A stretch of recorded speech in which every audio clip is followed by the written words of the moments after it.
1 year. The Maggie Dawn Show, weekdays from 2 till 4 on your local Civic Media radio station and on the Civic Media app. The Todd Alba Show. Trump and Vance verbally assaulted the president of Ukraine, an ally of the U.S. Trump defending the president of Russia, a known dictator. This is a complete capitulation to our sworn enemies. And it's time for Republicans, my former party that I left in 2011, to speak the hell up. Because if we don't, it's not going to be long before we don't have anything left to defend. The Todd Alba Show. Weekdays noon till 2 on your local Civic Media radio station and on the app. Todd Alba. Hey, everybody, join us next time. On the serious side, we'll talk about the 80,000 cuts proposed to the Department of Veterans Affairs and on what's worse.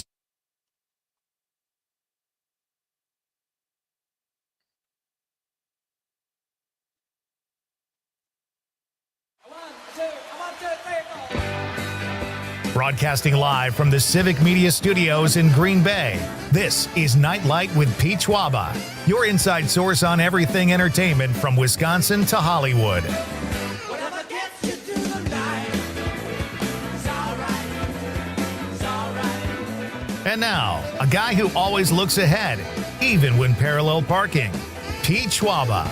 Welcome to Nite Lite, ladies and gentlemen. I hope you're staying safe out there. What a crazy March day here in Wisconsin. At least in the northeastern part of the state, we got hit with snow and sleet and slush, and it's just really ugly outside. I guess it's happening all over northeast Wisconsin, or all over northern Wisconsin for that matter. Hope you're staying safe wherever you are, and hope that you're staying warm. And to think that daylight savings is only like 3 days away, and we're getting weather like this. Crazy. But let's enjoy it. Let's stay inside and stay warm and listen to the radio and talk about the business we call show. And we're going to talk a little wrestling tonight because let's be honest, that's showbiz too. So I got a really fun show for you guys tonight on a night where we need the radio. It's cold. It's snowy. Conrad, how are you? Yeah, it's not that great downtown right now in Green Bay. Really? It's What am I missing? disgusting out there. It's gross out there. I didn't want to get in the car. It was horrible. You can't be driving in this. Yeah. Yeah. So we'll cheer people up tonight. This is an escape from 6 to 8. We're going to have some laughs. We're going to have some, we're going to talk a little TV and movies. And as I mentioned, some wrestling at 6:35. Chris Foran from the Milwaukee Journal Sentinel is here. He writes about entertainment very well. At the Journal Sentinel, does a great job. And we will talk to Chris about, a lot of things. He's got some great articles. He's going to talk about what's coming out this weekend. There's a couple sci-fi films coming out. We'll see how they do. But we'll talk about that with Chris. We're going to talk about a big sport event in Milwaukee that's been going on for 84 years. We'll talk about that with Chris as well and maybe get his take on the Oscars too. And then at 7:20, our friend Rich, there is some concern over his name. And I'm going to let you go first, Conrad. I know it because I corrected you last night. Locasio. Correct, my friend. Rich will be here tonight. There's some big news in wrestling, and we're going to let Rich break it here on Nite Lite tonight. It's going to be fun. You may have already heard it if you're a huge wrestling fan. I'm not a huge wrestling fan, but I know many of you are. So Rich will bring the news to the people at 7:20 tonight. So there you go. Chris Foran, Rich Locasio. It's snowing outside. Pop some popcorn, folks. Gather the family around the old radio, and let's have some fun. Today is Ash Wednesday, Conrad. How did you celebrate? I didn't do much today besides work. So you're not Catholic anyway, are you? I am not. No, I haven't gotten ashes in a few years. I grew up Catholic, 16 years of Catholic school, 16 years. That is grade school, high school, and college. I went to a Catholic university because I couldn't get enough of it in high school or grade school. But I did get ashes for years. If it was convenient for me, I know that's a pretty lame excuse to my fellow Catholics. I would still get ashes, but I just did not get out to do it today. It is Ash Wednesday, though, folks. So happy Ash Wednesday to all of you who are celebrating today and getting ashes and giving up something for Lent. Let's be honest. That was the big thing when we were kids. Now, the Catholics typically are not supposed to eat meat on Fridays. during Lent. Let me know if you'll honor that, folks. And there's no judgment. I don't think it makes you a good or bad Catholic if you eat meat on Friday. In my opinion, it's a silly rule, but all churches, all religions have their rules or their things that we're not supposed to do. I had a friend when I was a kid whose mom started making a chicken on Ash Wednesday. I'm sorry, on one of the Fridays in Lent, caught herself and threw it out because it was a sin. In my opinion, it's a bigger sin throwing out a chicken. But everybody feels differently. And I'm not here to judge. I truly celebrate all of your beliefs. So tell me your thoughts on Lent if you're Catholic. The phone lines are open, 855-752-4842, 855-75-CIVIC. But that does lead us, Ash Wednesday, to our question of the night. Let's talk about the question. Okay, question. Question. Pregunta. Question. Question. Hey, I have a question. Questions? This question. Domanda. Question. Question. Questions. All right, whether or not you're Catholic, what do you wish you could give up for 40 days? That's the length of Lent for my fellow Catholics. What will you give up? Whether you're Catholic or not, the question is simply, what do you wish you could give up for 40 days? Thoughts, Conrad? I could definitely do without meat for Friday because I love fish. So I could definitely eat fish on Fridays. But you're supposed to kind of sacrifice, it's supposed to be kind of a challenge. Like 1 year I gave up soda. I have a friend who gives up booze every year. With you, it might be like, watching sports highlights, something, I couldn't do that. I think it would be just giving up the sweet tooth that I have. Sweets. Okay, that's a good one. Yeah. I've already given up booze. I kind of don't really do carbs. I'm kind of running out of things to give up. Maybe I'll do what Bart Simpson suggested and take up smoking and then give that up. And Homer would compliment me and say, "Good for you, son. Smoking is one of the hardest things you'll ever have to quit." I think I'm going to say, I don't want to pass the buck here because I do want to give an answer. So I think what I'm going to say is I am not going. You know what I'd love to give up? And I don't know if I'm going to commit to this yet. Instagram. Okay. I'm not even active on Instagram, but the reels they have are so addicting. You just sit there and scroll. Do you not have that problem? Not on Instagram. I go on TikTok. TikTok's the same thing. You just keep scrolling and scrolling, and before you know it, it's an hour of your life, and you're looking. And the worst part is when you're scrolling and you come to the same video you started this whole excursion with. But that's not good enough. I need to give up something better than that. So I think what I will try to do is to be nice to everybody I come in contact with. That's going to be hard. It is hard, and there are people that honestly, it is hard. Listen.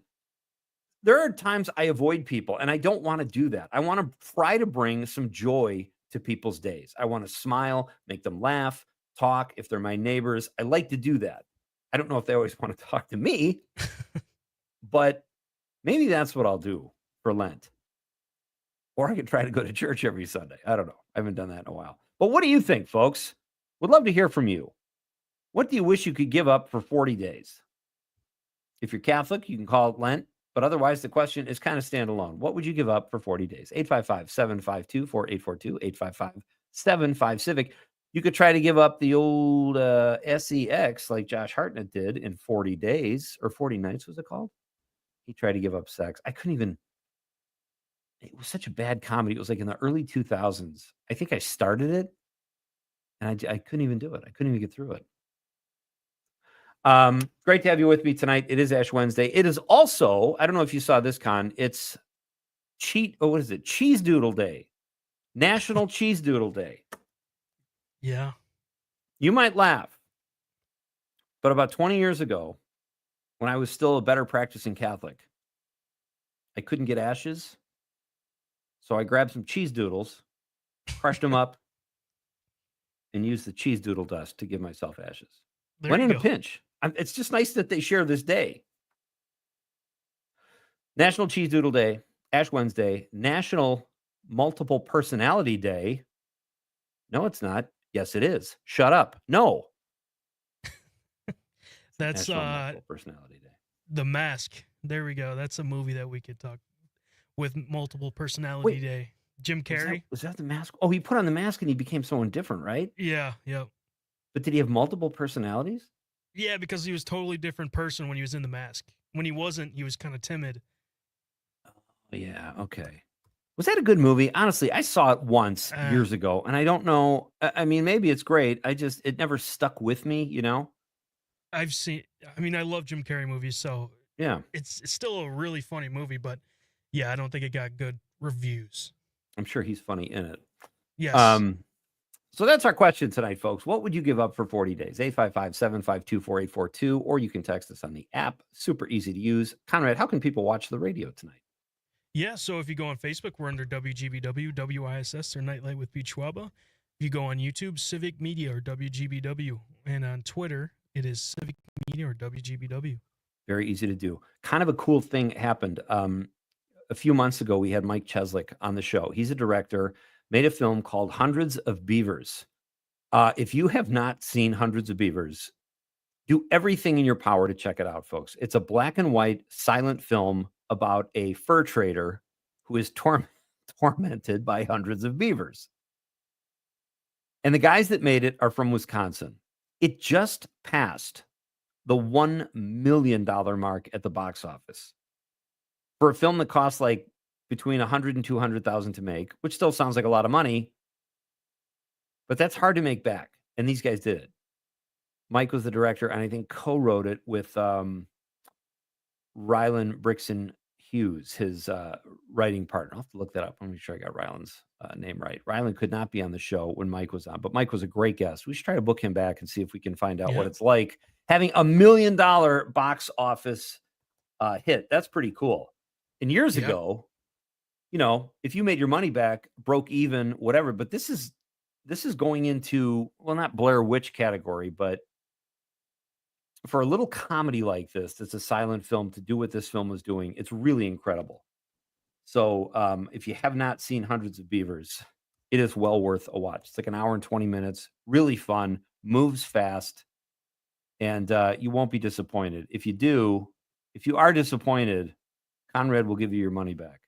It's that simple. Twos. How about that? Come on, you got the money.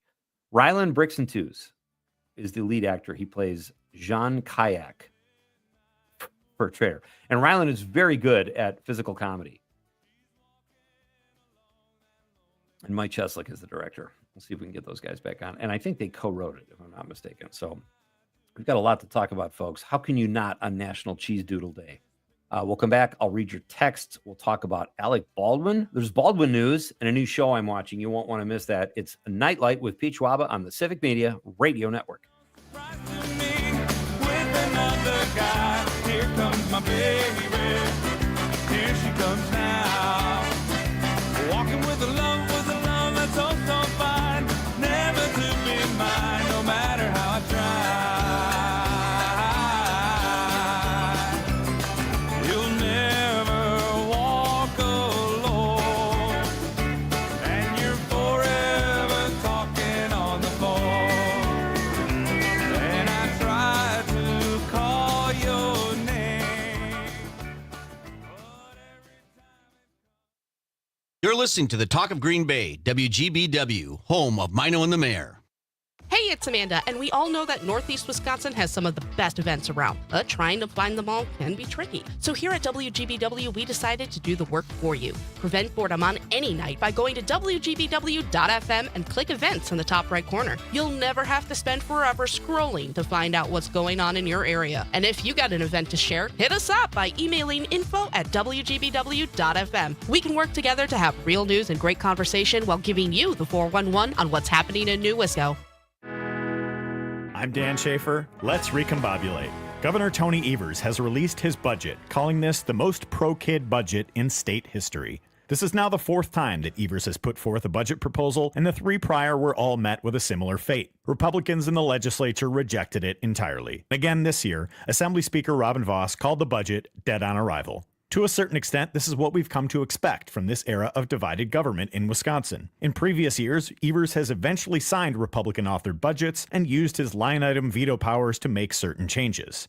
But could he play hardball this time around and threaten to veto the entire budget? Is there anything in this pro-kid budget that has to be there? Things like education funding, or clean water protections, or Medicaid expansion. With everything going on in Washington, now might be the right time for Evers to fight for these proposals and fight for Wisconsinites in any way he can. Find all of Dan's work at the Recombobulation area and on our website at civicmedia.us. Every year, millions of pets go missing, leaving families heartbroken. If you lose or find a pet, Love Lost is here to help.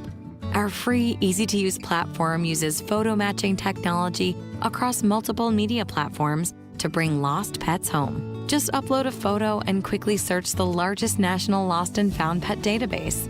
Let's unite to reunite, because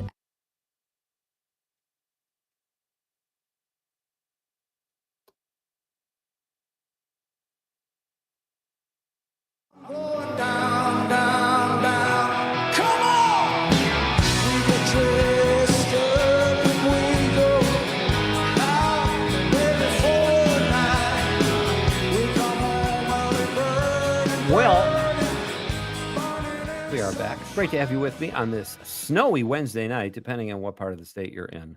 I know other parts did not get hit as well as we did, but be careful out there, folks. It is treacherous. Just stay warm and stay safe. Turning to the text line, our question tonight is, what do you wish you could give up for 40 days? I'm talking about Lent a little bit. It's Ash Wednesday, but I know it's kind of like a mini New Year's resolution. So what do you want to give up, or what do you wish you could give up for 40 days? I've already said I'm not really doing booze anymore. Not really doing carbs. I'm running out of things to give up. So I think what I'll do is just try to be nice to people. That sounds lame, I know, but it takes effort. You have to go out of your way to brighten someone's day. Right, Conrad? Yeah, I got a recommendation. Just give up movies. Yeah. I could do that as long as I could watch TV. Okay. No, I couldn't do that, obviously. If I didn't have the show, that would be a challenge. That would be an interesting thing for me to sacrifice, because I do love movies. But let me just say, you look very handsome tonight. You got a nice hoodie on and a hat. There we go. I just started my whole 40 days. And all you listeners, you look great. Eric from Lodi says, I suppose I could give up not observing Lent. Hey, Eric, you going to become Catholic? That would be a big commitment.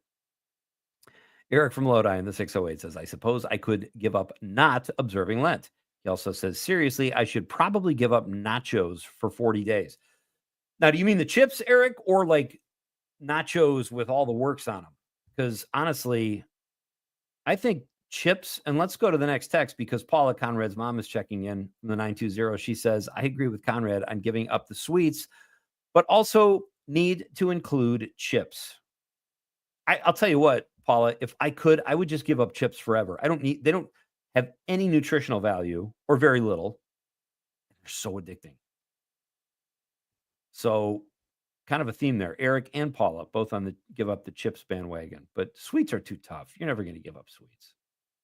Check back in, Paula. If you're able to do that, I would love to know about it. You too, Con. I don't see it happening. Okay. But good luck. Steve in the 920 says, during the 40 days of Lent, I wish I could give up work, but unfortunately, my boss doesn't agree. How rude. Can you believe that, Pete? I can, Steve. And you know what? All you have to do is become Catholic, and all of a sudden your boss can't mess with you because of your religious beliefs. Tell him I said so. see where that gets you, Steve. Let's see what happens. All right, so keep those texts coming. What do you wish you could give up for 40 days? 855-752-4842, 855-755-CIVIC. I am watching a new show that I like. It's called 0 Day. It's on Netflix. A lot of people are watching it. I know it's a very popular show right now. Robert De Niro is one of the main actors. Jesse, what the heck is his name? Fergus? No, I got to find this out. Jesse, he's a great actor. I'm totally blanking on his name. But it's a really good show. The grid goes out, and there are train crashes. There are traffic lights that don't work. People get in accidents. And the president, I think the president gets a text that says this will happen again. The United States is basically being threatened. Jesse Plemons. I couldn't think of his last name. And Joan Allen is in it too. Matthew Modine. Angela Bassett plays the president. Very good. It is a very good show. So far, I'm 2 episodes in, and I definitely want to keep watching. And that's the only barometer I think you can really use. Do you want to keep watching it? So I'm going to stick with it. I'll probably bang out a couple episodes tonight after I get my work done, and I will keep you guys posted on that. But so far, so good. Check out 0 Day. Robert De Niro plays an ex-president who was a one-termer. He decided not to run again. Sound familiar? There's some Biden stuff there. The new president, played by Angela Bassett, I'm still trying to get a beat on her, but she's good. She's a very good actor. And Jesse Plemons, I like almost everything he is in. He did a season of Fargo several years ago, and he was so good with his wife, Kristen Dunst. And they were both very good in it, but he's a really solid actor.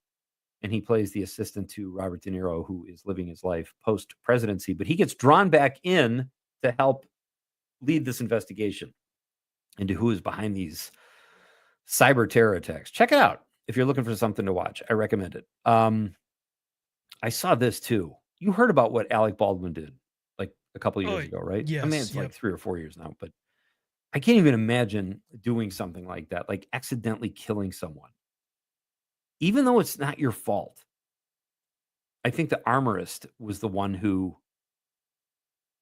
took most of the blame for that. Probably rightfully so. The gun probably shouldn't have been loaded. Alec Baldwin probably should have checked the double check. Maybe he did. I don't know. I cannot imagine living with something like that. You ever accidentally killed someone, Conrad? No. Ever do it on purpose? I can't say that either. Okay, good for you. Keep on the straight and narrow, young man. His wife, Valeria, said that he has had heart trouble since the accident. He is riddled with guilt, has had hospital stays. And she said all this on their TLC show called The Baldwins. And I think the only thing that could make his condition worse is if he had to actually watch his own show. Just guessing, it's got to be horrible. The Sound of Music turns 60 this week. You ever seen that, Conrad? Honestly, I think I have. I just don't remember it. Okay. I mean, it's a fun movie. It's one of the highest grossing films of all time. Julie Andrews. Very lovely. I've seen it once. But Christopher Plummer, apparently, who played George Von Trapp, hated it. All through filming, he's calling it boring and trite. Said the story was gooey. And at one point referred to the title as The Sound of Mucus. So I don't know what to make. Like, I feel like, if you're in the acting game and you're fortunate enough to be in huge movies, it's easy for me to say this, but shut your trap. Yeah. Do the role. No pun intended. Shut your Von Trapp and do the role. And be happy. All right. Chris Foran will be here after the news. Civic Media's news team is chomping at the bit to keep you informed, folks, and tell you what you need to know. They do such a great job of it here at Civic Media. We're coming right back with Chris Foran, and Rich Locascio joins at 7:20 to talk wrestling. Get your sniglet on. Sniglet? Singlet. What's it called? Onesie? Snugget? Sure, snuggles. We'll go with that. The wrestling term. They do a lot of snuggling. Fun night here on Nightlight. Great to have you with me. We're coming right back on the Civic Media Radio Network.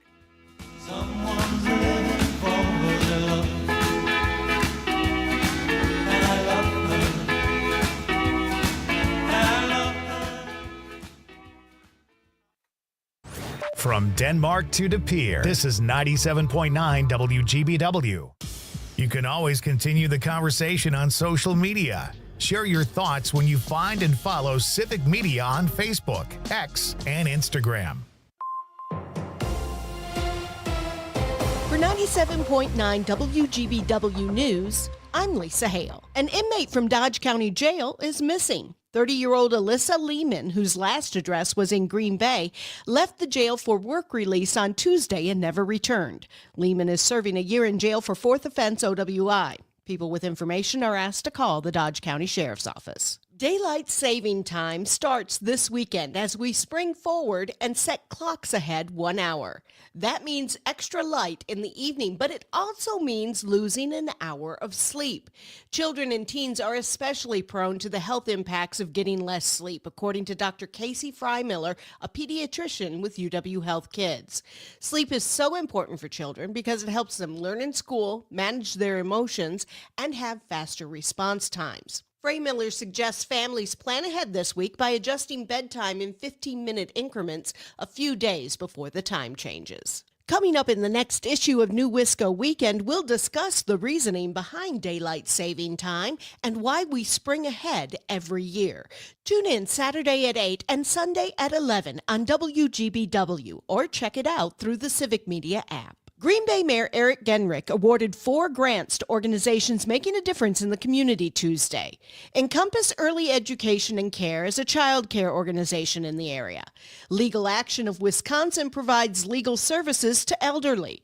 Community Services Agency Incorporated provides services to immigrant and refugee populations. And Big Brothers Big Sisters of Northeast Wisconsin provides mental health services to youth.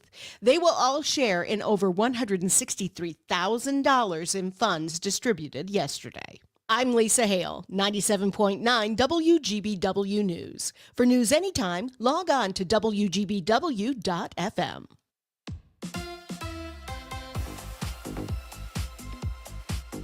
On your entertainment beat, I'm Pete Schwaba. A complete unknown drew a complete goose egg at the Oscars despite 8 Academy Award nominations. To make matters worse, according to The Hollywood Reporter, the subject of the Bob Dylan biopic, also known as Bob Dylan, was invited to both present and perform at the ceremony, but declined on both fronts. Mick Jagger ended up presenting in his place. At the beginning of the show, host Conan O'Brien joked that Timothée Chalamet learned how to sing so well in preparation for playing Bob Dylan, he almost didn't get the role. Tabloids love their clickbait. After finding out that Mikey Madison won the Oscar for Best Actress as Nora, tabloids made a big stink that Demi Moore gritted her teeth and seemed upset. A closer look at the situation by a lip reader revealed Moore turned to the person next to her and said, "Nice." One clickbait tabloid in particular said later in its article that Moore was very happy for Madison. Now that's journalism. For more showbiz fun, tune into Night Light with me, Pete Schwaba, weeknights from 6 to 8 p.m. on the Civic Media Radio Network. Enjoying this local program? Find the complete Civic Media lineup at civicmedia.us or the Civic Media app. I'm meteorologist Mace Michaels. Snow showers this evening and breezy, then a clearing sky with the wind dying down overnight. A low in the low 20s. For tomorrow, sunshine returns. A high right around 40. On Friday, mid-30s, mostly cloudy, few flurries. Currently, it's 26. The Todd Alba Show. Think about how many people in our communities, our friends, our families, our neighbors, our postal workers, carriers, people that work at our Veterans Affairs hospitals, USDA. Here's what Marjorie Taylor Greene, Donald Trump's lieutenant, thinks of all the people I just mentioned. Federal employees do not deserve their jobs. That's what Donald Trump and MAGA believe if you are a federal worker. The Todd Alba Show. Weekdays noon till 2 on your local Civic Media radio station and on the app. Reviewing the week's legal news with a friend of the court. Well, I'm looking forward to Saturday morning. I haven't missed one. Outstanding, just like being in school. It has been a week in the areas of law and government and the aspiration for justice in America. As always, I am delighted. I am honored that you have chosen to spend some of your weekend time with me in discussion. Amicus, a law review with Jim Santel. Saturday mornings from 9 to 11. Rational Revolution with Mark Becker. Join me as we find out what happened to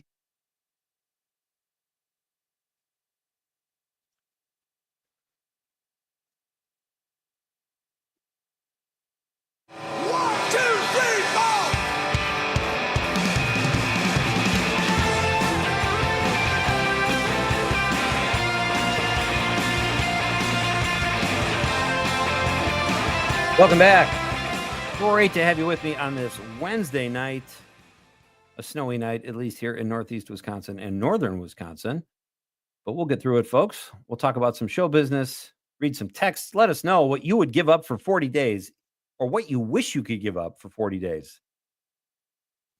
Text me here at 7524842. Let me know what you really wish you could give up. I might change my answer, Conrad, to being nice to people to giving up chips. How superficial is that? I think that's a good one. I could be nice to people, or I could have better abs. That is so this time in history. Joining me now, folks, is one of our favorites. He joins us quite a bit here on Nightlight, and we have a great fun talking about show business. He writes about entertainment for the Milwaukee Journal Sentinel, and his name, you know him as Chris Foran. Chris, how are you? I'm doing okay, Pete. How are you? Doing very well. Thank you, sir. Great to have you. How are things in beautiful Milwaukee tonight? We dodged almost all of the snow. It's unbelievable. It stuck to some of the grass, and we had a lot of rain. It's now kind of windy, so we will take that. I lived long enough to remember big snowstorms this time of year. I'm happy to not have one.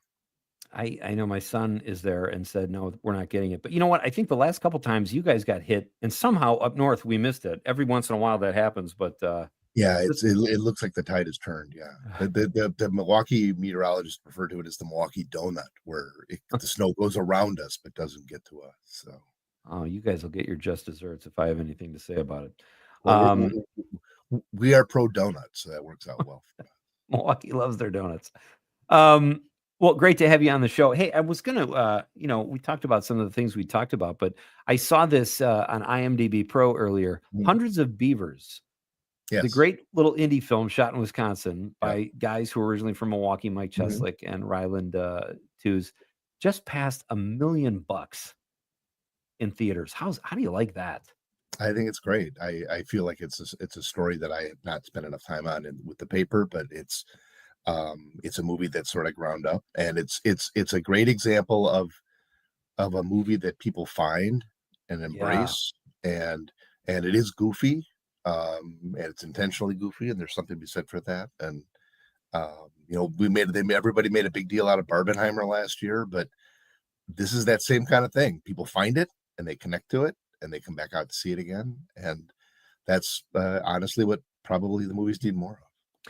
It's interesting. I'm probably doing this strictly off a hunch or whatever, but I feel like people in the indie film world or in the Wisconsin entertainment circles know about it. But I feel like the general public in Wisconsin will still find it. Not that some of them haven't, but I feel like it could do even better, Yeah, I mean, it would be interesting to see them. Well, I'm not sure it would work. Like, see people show it like at free at like those outdoor movie series that communities have and things like that. And some way to get it into the general public. I mean, it's on Amazon Prime or Prime Video, so it's not like it's unfindable. That's how I watched it. I had actually missed it, and then caught up with Lake Michigan Monster, and so I'm slowly catching up. We have a ton of people making movies in Milwaukee or in Wisconsin that are actually getting streaming distribution. We just don't always know what they are. Yeah, I loved Lake Michigan Monster too. I think that's the one. It starts off where he's in the water and then he stands up. You think he's scuba diving and he stands up and he's like in 12 inches of water or something like that, close to the shore. But it's just again the same type of not a silent comedy. There is dialogue in that, but a really fun film too. If you can catch up with both of them. So I read your column. I think it came out today about what's coming out this weekend.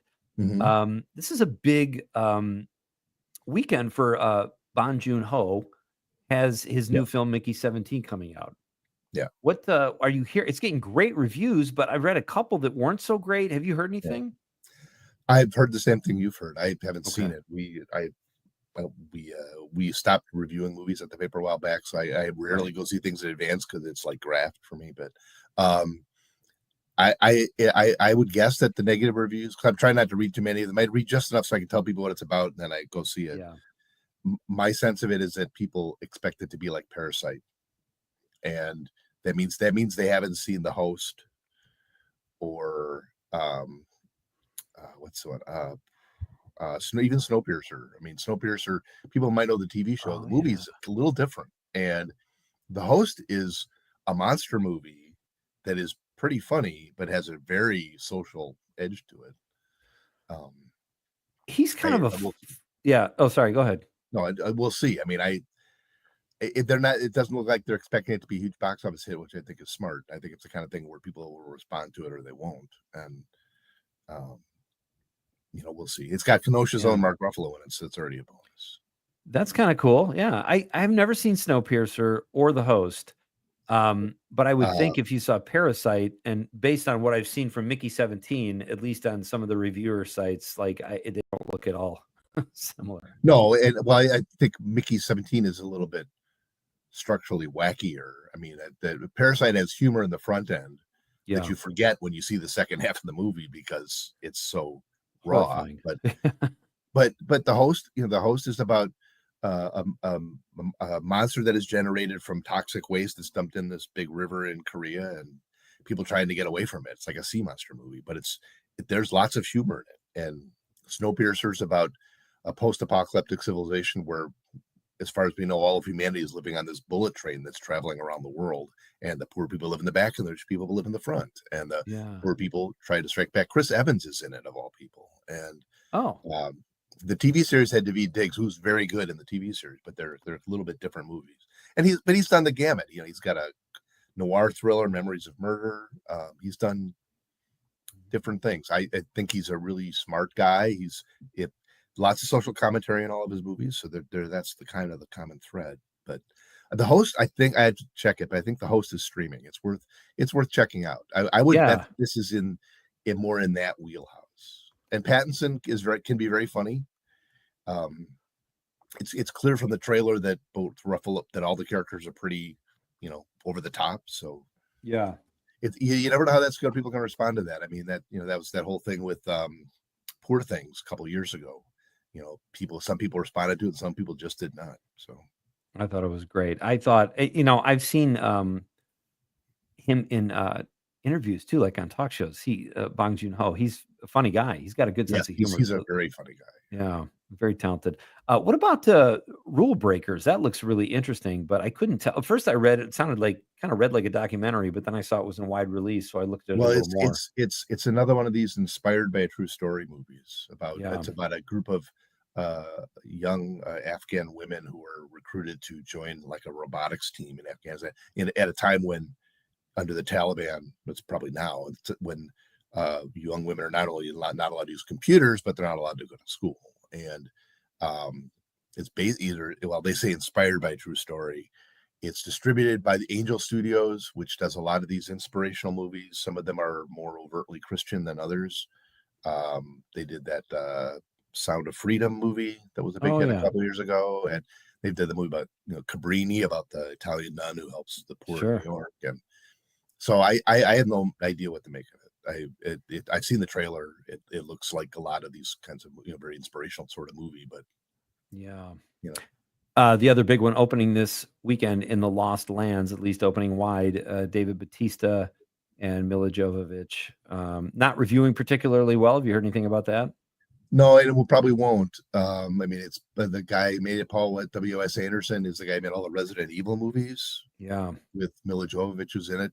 It's it's one of those movies that sounds like it was kind of created on the front. I haven't seen it, but sort of, hey, we have a George R.R. Martin short story. Let's put this guy who makes post-apocalyptic movies on it, and then throw, Dave Bautista in there and see what happens. And, right. I mean, I think we're sometimes we feel like we're in a post-apocalyptic landscape already. So why not? They're all over the place. Even De Niro. We talked about Zero Day, which I'll save for later, but everywhere is post-apocalyptic stuff. Hey, I want to ask you, I saw, this is great. You wrote about this too, Chris, an event coming up in Milwaukee. The sport, what was it called? I've lost it here now. I can't find it. I'm sorry. It's a sporting event that has been going on for 84 years. This is the fairgrounds. You're talking about the sports show, the Journal sports show. Yeah, there it is. Yeah, it's. I mean, it used to be a much bigger thing. It would run for a couple of weeks, and back when in the golden age of that sort of thing, and hunting, fishing. They have a big trout pond there. They have lumberjack competitions where they're doing log rolling and stuff like that.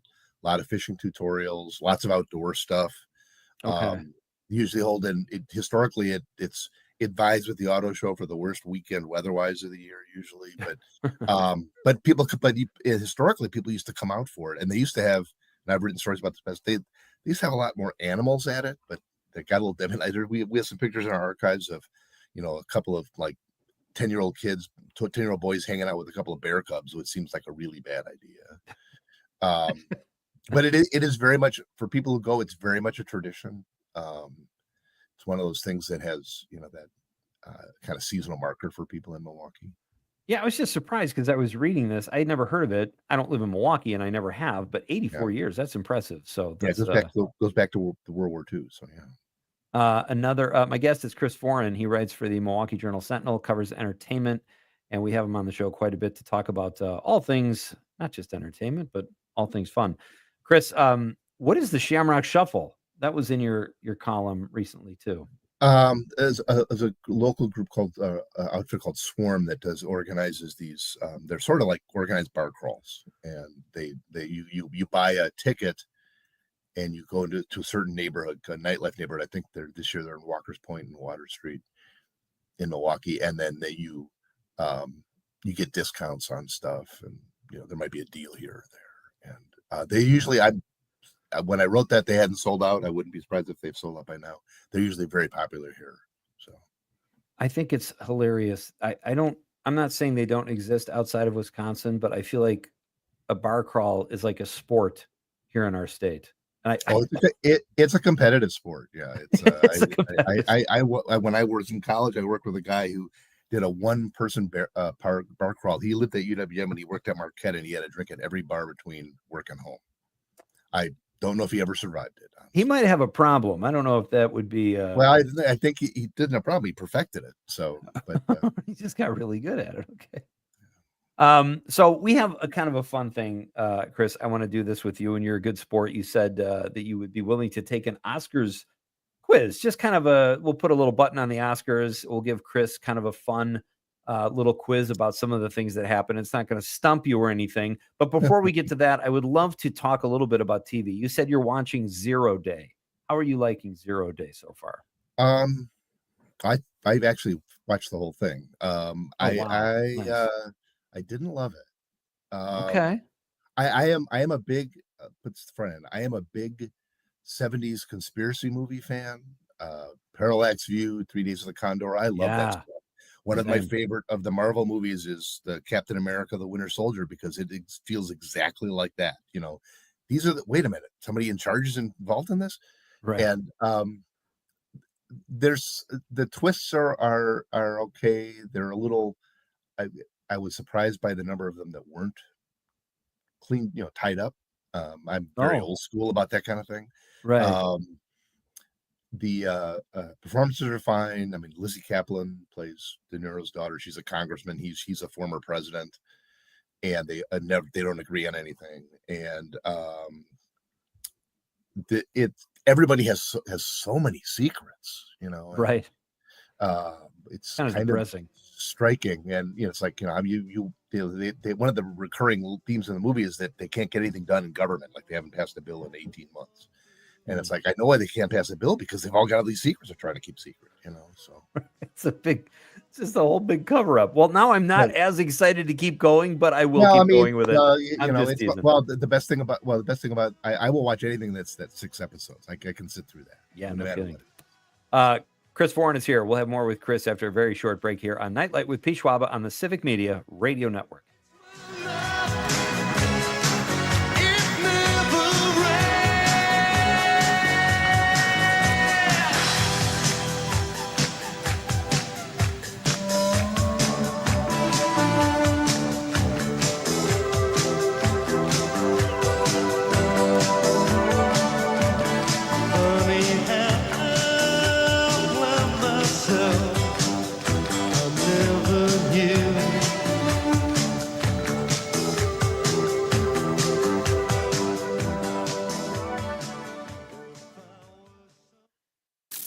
This is the talk of Green Bay, WGBW. You're listening to the American Democracy Minute, keeping your government buy-in for the people. Anti-authoritarian feelings ran high in the years before and after the signing of the Declaration of Independence, as the Declaration's litany of complaints against the king suggests. So it's unlikely the Founding Fathers would have supported expansion of presidential powers and absolute immunity for official acts.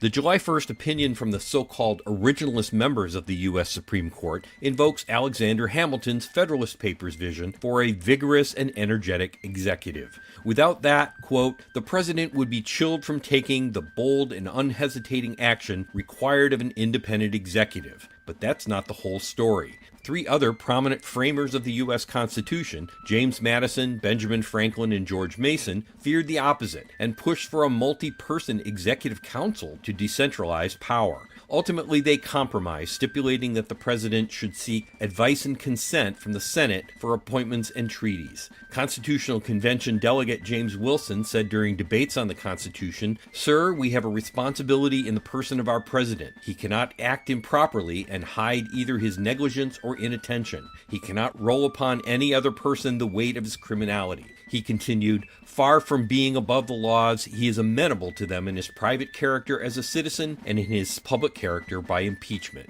We have more at AmericanDemocracyMinute.org. I'm Brian Beal.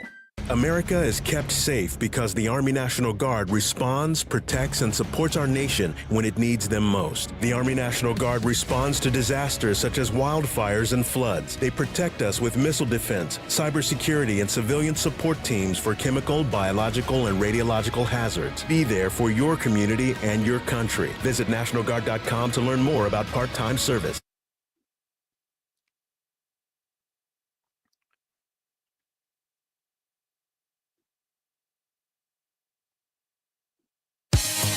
Hey, this is Adam Brody, and you're listening to Nightlight with Pete Schwaba on the Civic Media Radio Network. Gonna be some sweet sounds coming down on the night shift.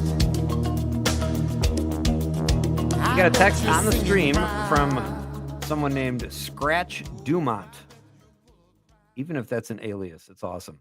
He says, "Your show is great. I am no longer Catholic, but I do give up something for Lent every year. Each year I give up clean language, and I must say that by Holy Saturday, I'm feeling really cleansed." I would imagine a guy named Scratch Dumont has some serious skeletons in the closet, and language would probably be the worst of your concerns. But that's awesome. Thank you for the text, Scratch. That's our question tonight. What do you wish you could give up for 40 days in honor of Ash Wednesday? Let us know. We've got some more text to get to. We'll do that shortly. Right now, we are talking with our friend Chris Foran, who writes for the Milwaukee Journal-Sentinel, covers entertainment for the paper, and does absolutely fine work. Always fun having Chris on the show. Chris, as you mentioned earlier, or as I mentioned to you, I put together a little Oscars quiz that I thought we could have some fun with. The answers are not that difficult. You're a pretty informed guy. I'm not trying to embarrass you here. I'm not going to bring up your childhood or anything personal, but I just thought maybe, obviously, that's a good thing now based on your reaction. But these are just questions I put together.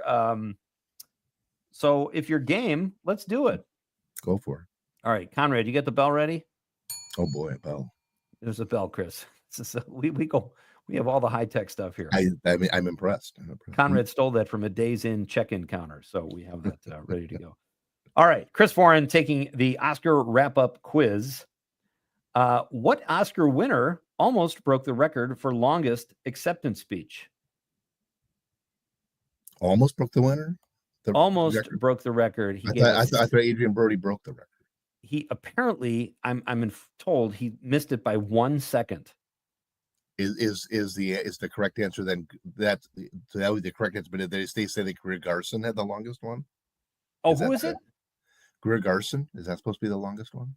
Oh, I don't know. I didn't know who had it. I just know, or I was told that Adrian Brody came with There's a legend that when Greer Garson won it for Mrs. Miniver, that she spoke forever. It became a standard joke on the Oscars forever, and 1943. But there's no recording of it. Oh, so come on! Nobody knows how long it actually went.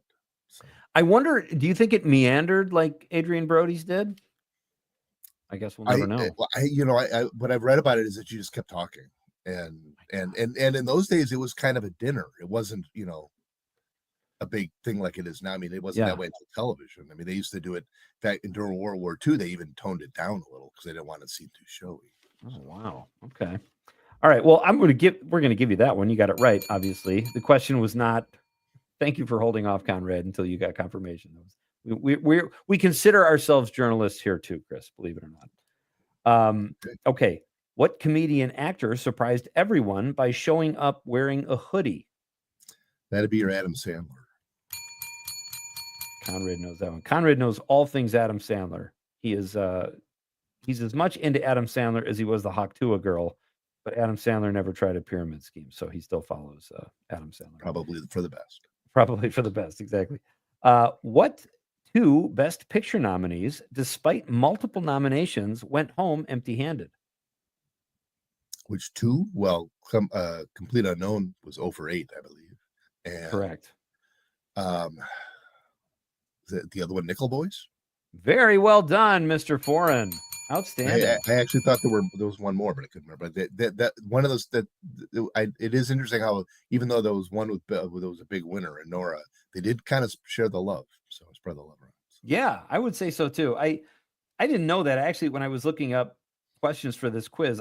I knew that A Complete Unknown had been shut out. I did not realize Nickel Boys had been shut out too. So I believe there are only two. But all right, we will keep going. Chris Foreign from the Milwaukee Journal Sentinel joins us. He is 3 for 3 on tonight's Oscars quiz. He is crushing it, ladies and gentlemen. Number 4, what director was the first person to win 4 Oscars from the same movie? I believe that would be Sean Baker. Correct. I figured you would get that after what we just said. But what I didn't know, Chris, this was interesting. I was surprised. I didn't know that hadn't been done before. 4 Oscars from the same film. Very impressive. But apparently he tied Walt Disney for the most Oscars in one night. That's incredible. Which is sort of deceptive because that comes from a time when the head of the studio would get Walt Disney put his name on everything. So okay, it's so kind of deceptive. What I'm hearing is Sean Baker deserved them a little more. Yeah, than Walt Disney. Yeah, absolutely. Here, this is an easy one for you, Chris. I'm throwing you a softball here. That means I'll miss it. So. Yeah, this will be the one you don't get. What actor showed up wearing a ridiculous yellow suit? I heard you the other night. I know you feel ridiculous about it. You'd be talking about Timothy Chalamet there. Correct. Yeah, I know. Listen, I lived out there for so long, and I have so many friends that are in the business, and I don't mind someone trying to stand out a little bit. But what is he doing? Like, he's one of the best actors of his time. He's dating a Kardashian. He could not have a higher profile, and he shows up looking like the character from. Maybe he was just trying to get people to just take away attention from his mustache, or lack thereof. Yeah, he has a pretty bad mustache. It's a pretty bad mustache. I think he likes that though. I think he wants even that to be weird. Yes. What actor had his acceptance speech censored?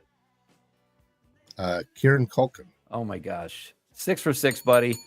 Chris Foreign, ladies and gentlemen, just crushed our Oscars quiz. It almost makes me feel better about the two. We had an office thing where I took part in, and then I did the ABC one, and I was 14-9 and 10-13. So this is better. I'm doing better here. All right. Well, we're here to help. If you guess wrong on a couple things, suddenly you're in a. We got to do a real quick break. Can we keep you for a few minutes, Chris? Sure. All right. We'll be coming right back after the news. More with Chris Foreign on Nightlight.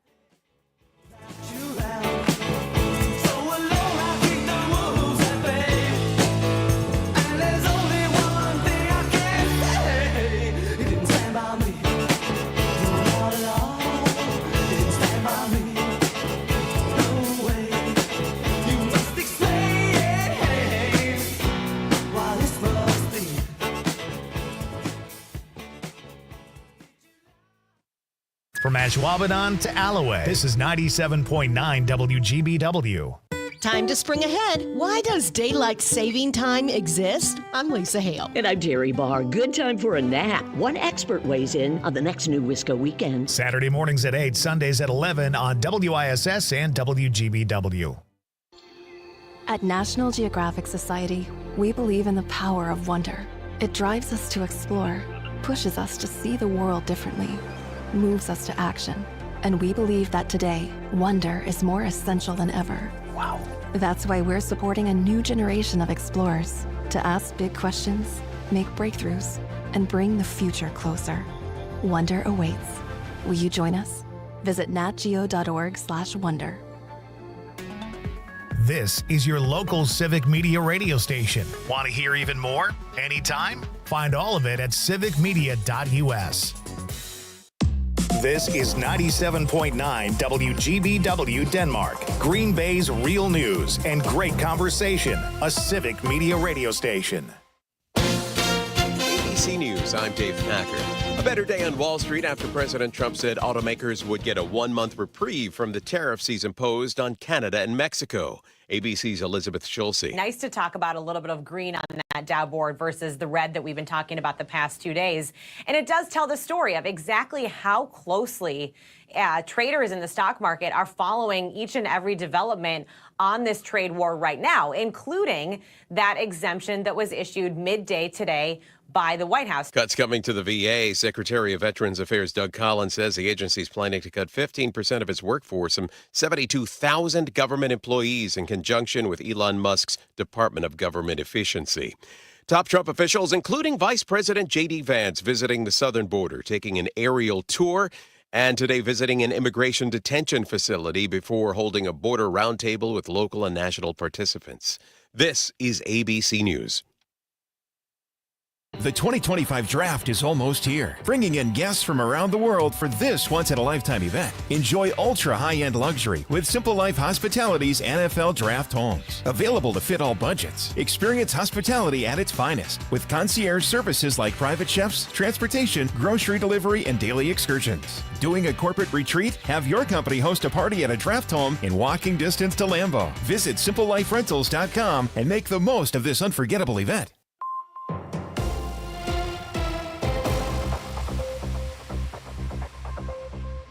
For 97.9 WGBW News, I'm Lisa Hale. Governor Tony Evers has proposed giving the city of Green Bay up to $1 million for public safety costs related to the NFL draft, which is coming to town in April. The funds are part of the governor's biennial budget proposal, which still needs approval from the state legislature.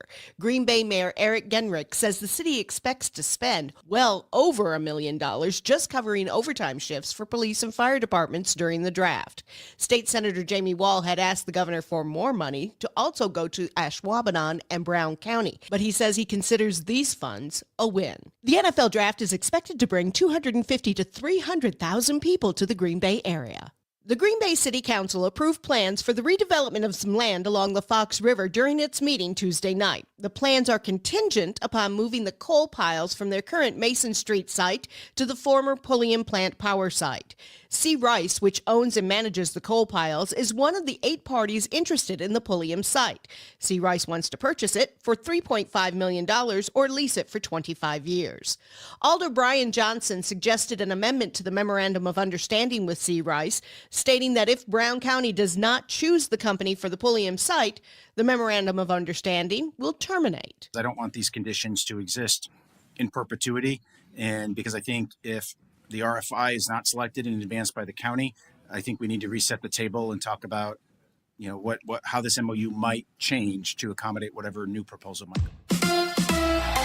The Bucks beat the Hawks. Hi, I'm Mike Clemens with sports. The Bucks down the Hawks 127-121 in Atlanta. Damian Lillard scored 23 points, but after the game had a swollen black left eye. How'd that happen? I went up to try to, help him off the glass, and was behind the guy. His arm just came down. His elbow went, right up, like the point of his elbow hit right on my eyeball. So, once it hit, I knew it was either going to swell up or turn black. But my vision I never had my vision get blurry like that. Men's college basketball, number 12th ranked Wisconsin in Minnesota tonight for the border battle, while number 20th ranked Marquette seeking revenge at UConn. NFL, Green Bay Packers re-signing kicker Brandon McManus to a new 3-year deal worth $15.3 million. McManus gets a $5 million signing bonus with another $5 million guaranteed. He turns 34 this summer at the start of training camp. With sports, I'm Mike Clemens.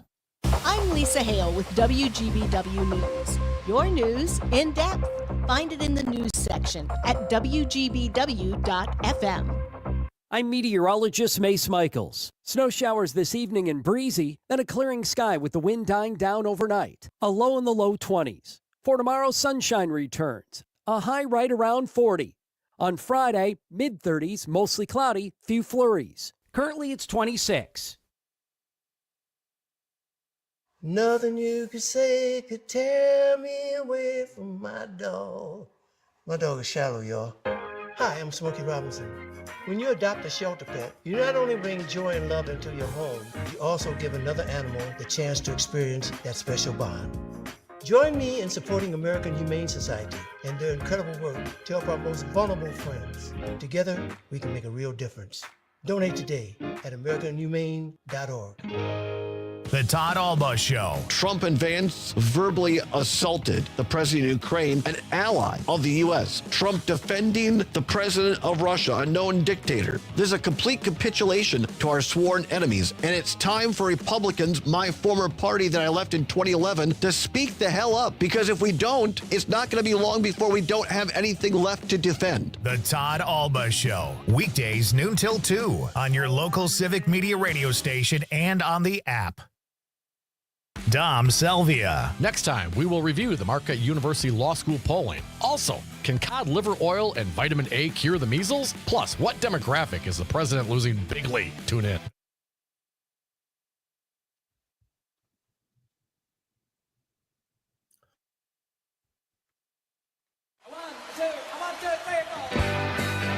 Broadcasting live from the Civic Media Studios in Green Bay, this is Night Light with Pete Schwaba, your inside source on everything entertainment from Wisconsin to Hollywood.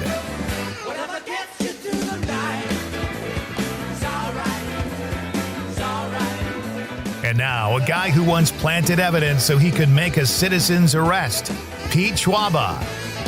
Welcome back, ladies and gentlemen. We are kicking off hour number 2 from beautiful northeast Wisconsin, which is blanketed with snow.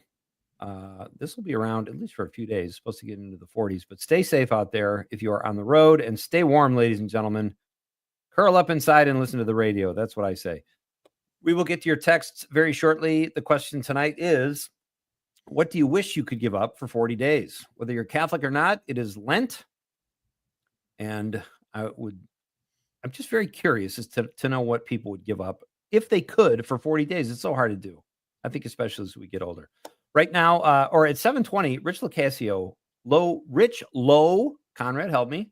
Rich Low Casio, not La Casio. Low Casio. He's going to get me in a headlock. He'll be here at 7:20 to talk about a big feud in pro wrestling. Rich is a wrestling announcer and a WRGN personality. So looking forward to having Rich back on the show. Right now, we're talking with Chris Foran, who does great work writing about entertainment at the Milwaukee Journal-Sentinel. He is joining us tonight to sort of put a button on the Oscars. I can't let the Oscars go, Chris. I know you said when we first connected about this, you said, "Are you sure you're still going to want to talk about the Oscars 3 days later?" And I honestly, well, we keep learning stuff that comes out after the broadcast of what happens. So I feel like it's still very relevant, and I just like to talk about it. So let's start with Sean Baker. What did you think of Anora? Was that a good win? Would you have voted that Best Picture? I don't think it's a bad win. I mean, I think there were a lot of movies this year that that are not embarrassments when looking back on them. Excuse me. And I think Anora is certainly one of those. It's just solidly made. It's a little unexpected, but right. If you look at the ratings, they did really good numbers among people 18 to 49, ages 18 to 49. I think it's more of a younger audience movie in some ways. And I think that's happened with the voting too. I think the Academy voters have gotten younger and more diverse. So, oh, really? Yeah. Oh, that's interesting. Yeah, it was weird because I did not expect it. Just based on what I had heard, I thought The Brutalist would take it. And I know that's the one film you haven't seen. The one film I haven't seen was I'm Still Here. But wow, The Brutalist, that is a appropriate title on many levels. I did not really like it that much. So I'm not surprised that Anora did what it did. I think the whole town loves Sean Baker based on his resume so far. And I would have to say I agree. I think he's great. I was a little surprised Anora won, but when I heard their speeches from Mikey Yeah. Madison to Sean Baker. They were all just so great, and it was just such Right. great energy. So I really can't complain. I think it's a great one. Yeah, I mean, I think that, like, I just think I've said this before, that for years, I think Hollywood was picking aspiration, would vote for aspirational movies. Here's what we can do, and the Brutalist would fit that, but so would Conclave, Right. so would in its own way, and not that I was a huge fan of it, so would Emilia Perez. They're just ambitious kinds of movies. And Nora's ambitious in a different way. I would have thought, if they had what I'm thinking, and there's more younger people voting, is because the sex scenes are pretty graphic. I mean, they're not graphic; Yeah. they're honest sex scenes. Let's put them that way. Right. And that's not generally what you see in those kind of movies. So that was kind of an unusual vote in that sense. But it's a solid, super solid movie. And I mean, as were all the other. You missed I'm Still Here. I'm Still Here is a wonderful movie, and That's what I hear.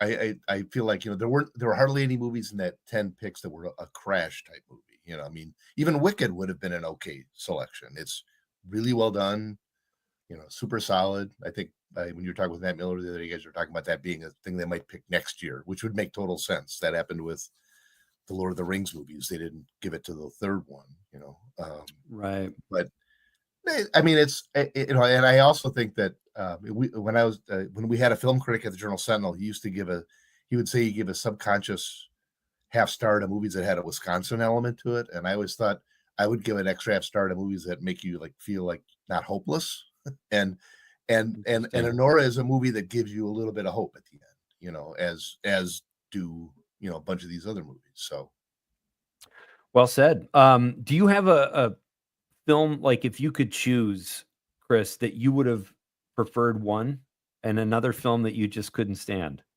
out of those well, 10? I mean, you mean of the ones that were nominated? I Yeah. mean, I think I agree with you. I really, really enjoyed a Complete Unknown a lot, and I really liked. But I wouldn't have been, wouldn't have been bad if Conclave had won either. It wouldn't have bothered me at all. I'm Still Here. I could never imagine it winning. It's just a really solid movie on a fascinating topic. I think The Substance winning would have been odd to me. I mean, horror almost never wins anyway. But it was a movie that was wild in some good ways and in some not so good ways. And did you like it? I didn't love it. I didn't Same. love it. I admired, the fact that they set out a path and went on it and followed it. I just, at a certain point, I thought, I don't really want to watch this anymore. But I'm maybe not the audience for it either. So, Well, I agree. I just, at one point, I thought, all right, this is interesting the way it started, and then I just was like, what on earth? but if you're going to start on the path they start on, you kind of end up at that place. I guess so. That you got Yeah. there. I just don't necessarily want to go there. Right. So No, it definitely. that's more of a personal choice. So. Yeah, I agree. That would probably be mine too. I did not like Emilia Perez either. In fact, I said this to someone probably, I think last night, that the more distance I get from it, I dislike it even more. But I wasn't crazy about The Substance either. Let's talk about Flow. What a great movie!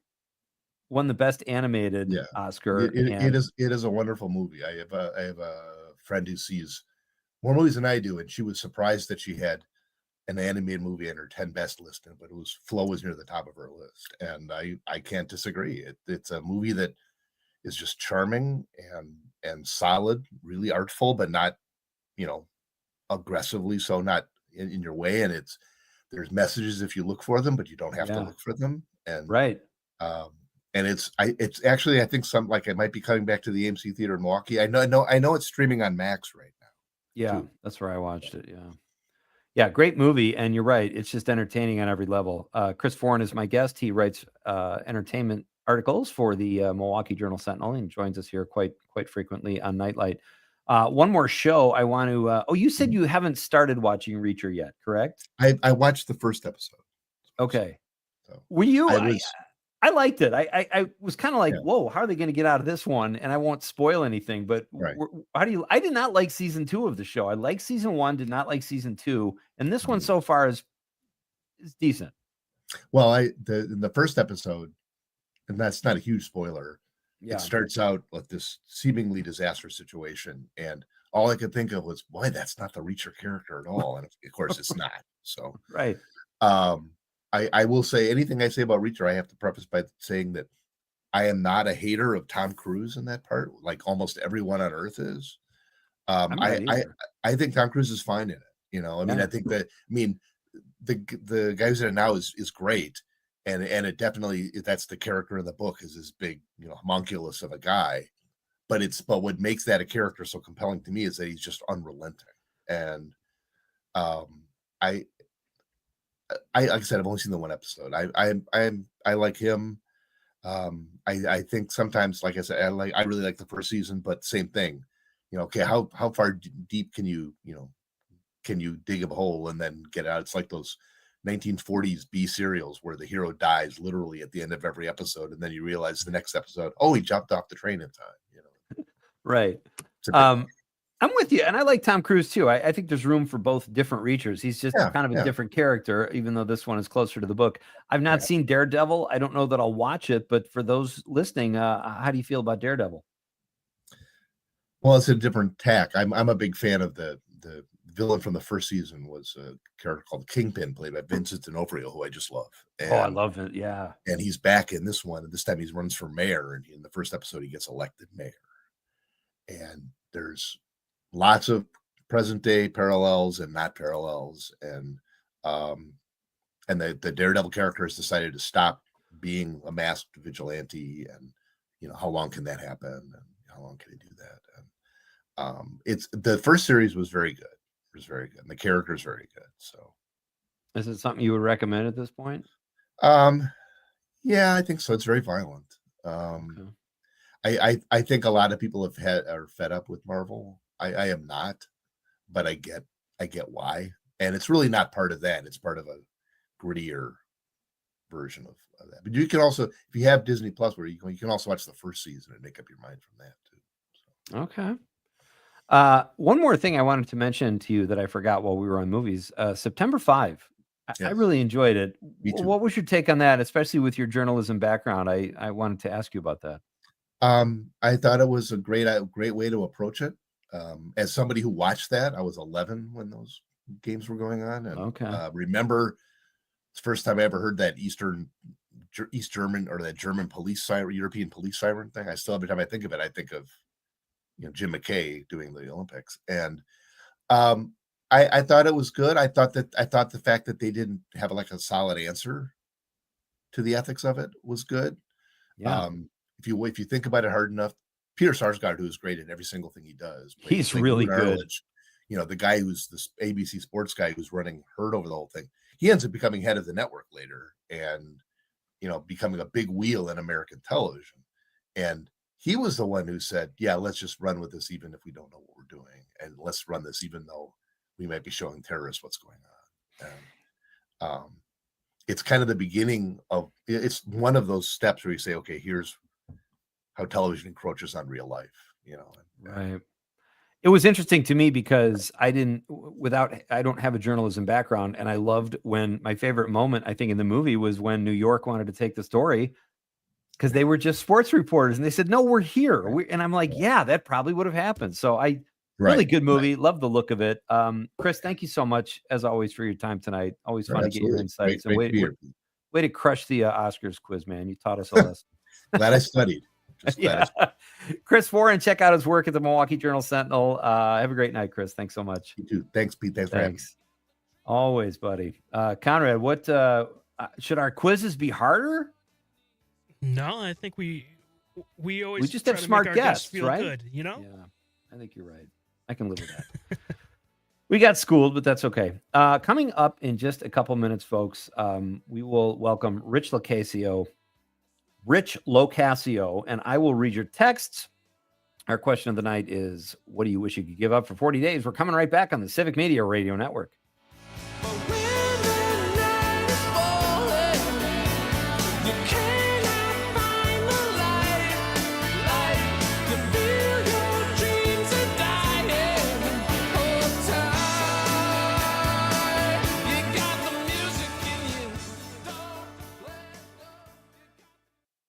You're listening to the Talk of Green Bay, WGBW, home of Mino and the Mayor. While the teams get ready to choose their top draft pick, You can help Mino and the Mayor choose their top craft pick. Northeast Wisconsin is home to amazing breweries, wineries, cideries, and distilleries, and we need your help picking the best. We've drafted 10 of our favorites, but which local craft beverage creator will go to number 1? That's up to you. Top craft pick creators include Sturgeon Spirits in Oshkosh, Timekeeper Distillery in Green Bay and Wausau, and Ledge Rock Distillery LLC in Eden. Vote for your favorite now by logging on WGBW.FM and click on Mino and the Mayor's Top Craft Pick. When you vote, you'll enter a random drawing to win $250 in gift cards from participating craft creators. Don't wait. Voting ends Friday, April 18th. Log on WGBW.FM and click on Mino and the Mayor's Top Craft Pick and vote right now. Mino and the Mayor's Top Craft Pick, drafting Northeast Wisconsin's finest one sip at a time. If you're living with dry age-related macular degeneration or dry AMD, you may be at risk for developing geographic atrophy or GA. GA can be unpredictable and progress rapidly, leading to irreversible vision loss. Now there's something you can do to slow it down and get it going slower. Izervay is proven to slow GA progression. Izervay gets GA going slower. Izervay or avacincaptad pagel is a prescription eye injection used to treat GA. Don't take it if you have an infection or active swelling in or around your eye. Izervay can cause eye infection, retinal detachment, or increased risk of wet AMD. Izervay may temporarily increase eye pressure. Your vision may be impaired after an eye injection or exam. Don't delay. Ask your doctor about Izervay today. Izervay gets GA going slower.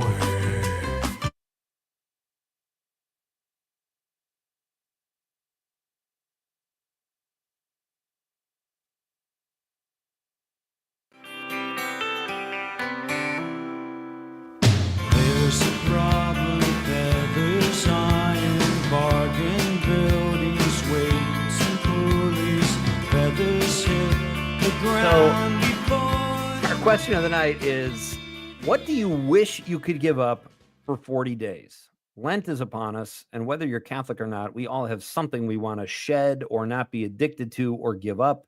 So that's our question tonight. What do you wish you could give up for 40 days? Checking in on the stream, Jason Jerry says, oh, this has nothing to do. Oh, I wish Chris Foran was still here. Jason says, Daredevil is amazing, and Kingpin is also. Great rebirth, must-see TV.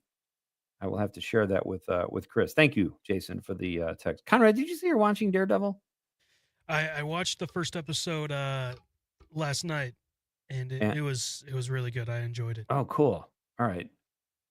So there you go. Thank you for the text, Jason. And then checking in on the stream regarding our question of the night, Jim from Appleton says, I wish I could give up carbs for 40 days.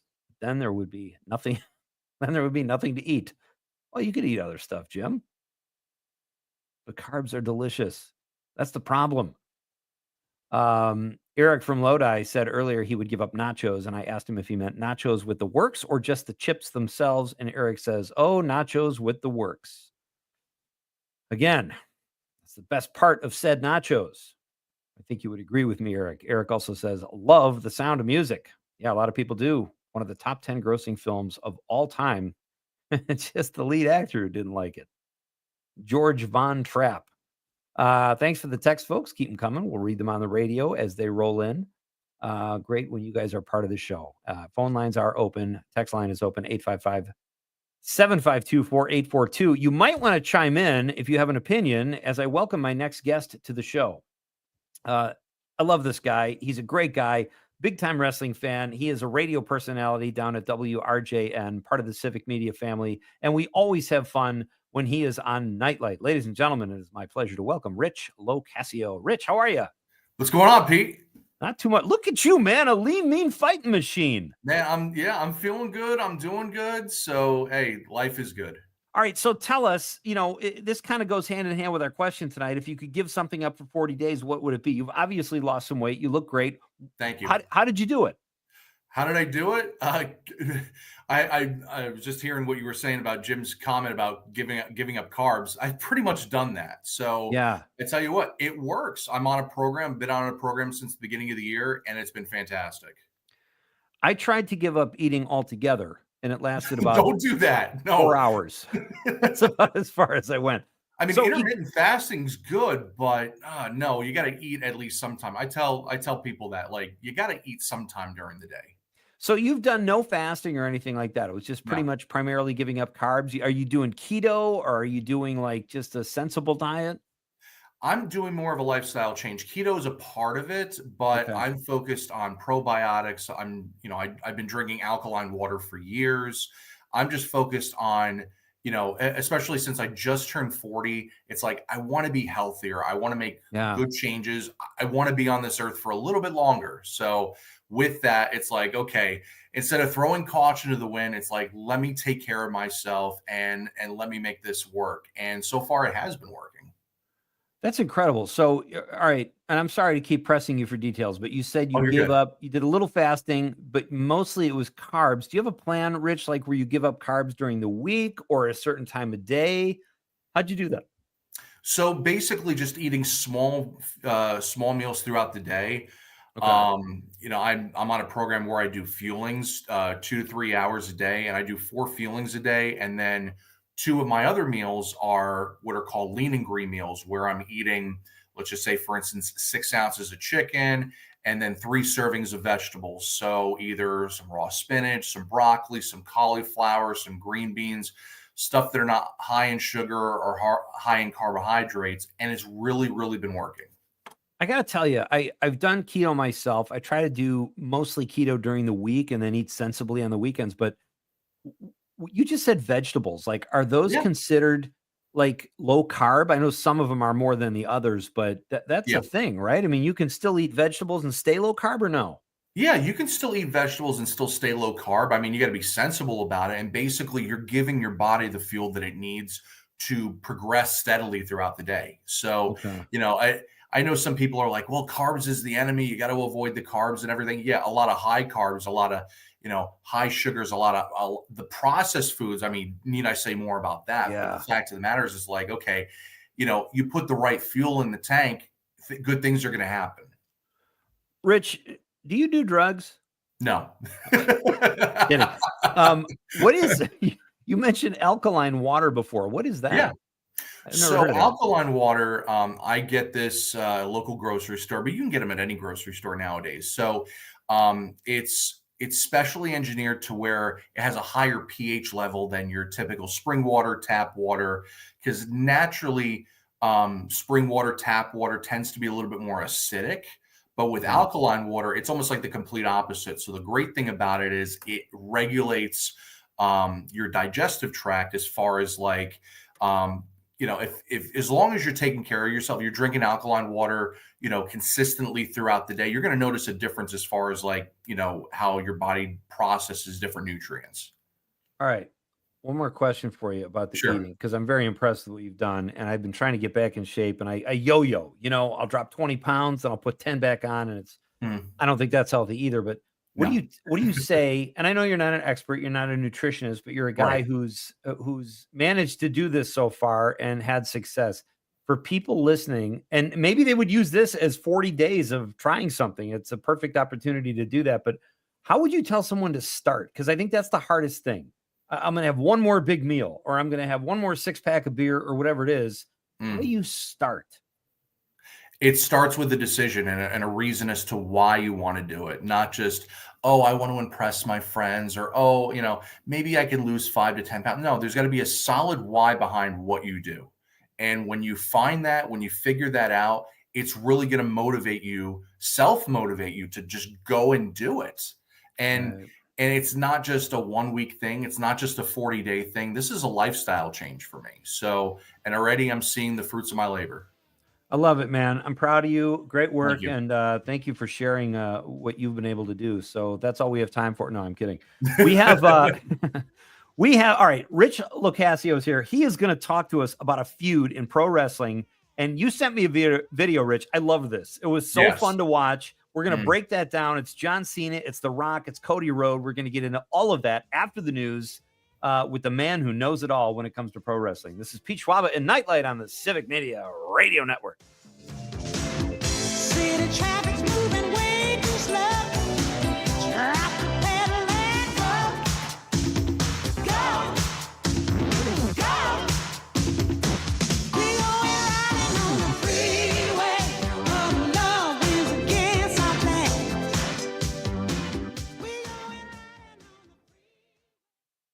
To the Talk of Green Bay, WGBW, home for the Todd Albaugh Show.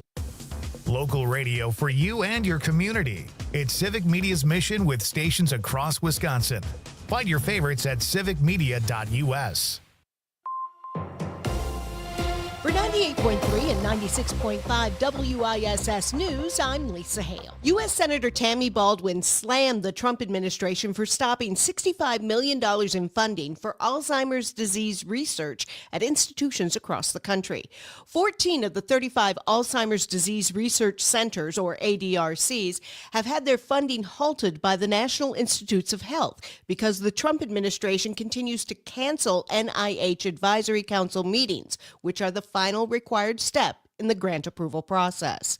As a result, those 14 ADRCs will begin to run out of their funding this week. All of them will run out of funding by April 30th. Baldwin said, quote, President Trump has single-handedly stopped Alzheimer's disease research in its tracks.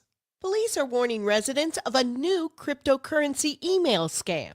Brittany Merlot has that story. Officers say the emails appear to confirm a PayPal crypto transaction, but in many cases, the person hasn't purchased any digital currencies. So the message tells you to call a toll-free number to cancel the transaction within 2 days. Officers say do not call that number and delete the messages immediately. Clicking the link could lead to malware being installed on your device, which would also put sensitive data at risk. Officers add that you can also verify the transaction by logging into your PayPal account, so stay alert. State Democrats have introduced legislation to ban the use of algorithms and artificial intelligence to raise rent prices in Wisconsin. The bill is an effort to slow rapidly rising housing costs in the state. A Department of Justice lawsuit claims landlords have used those programs to unfairly increase rent prices and say it violates antitrust laws. Wisconsin did not join that multi-state lawsuit, but has seen one of the sharpest housing cost increases in the country. I'm Lisa Hale for 98.3 and 96.5 WISS News. For news anytime, visit WISS.FM.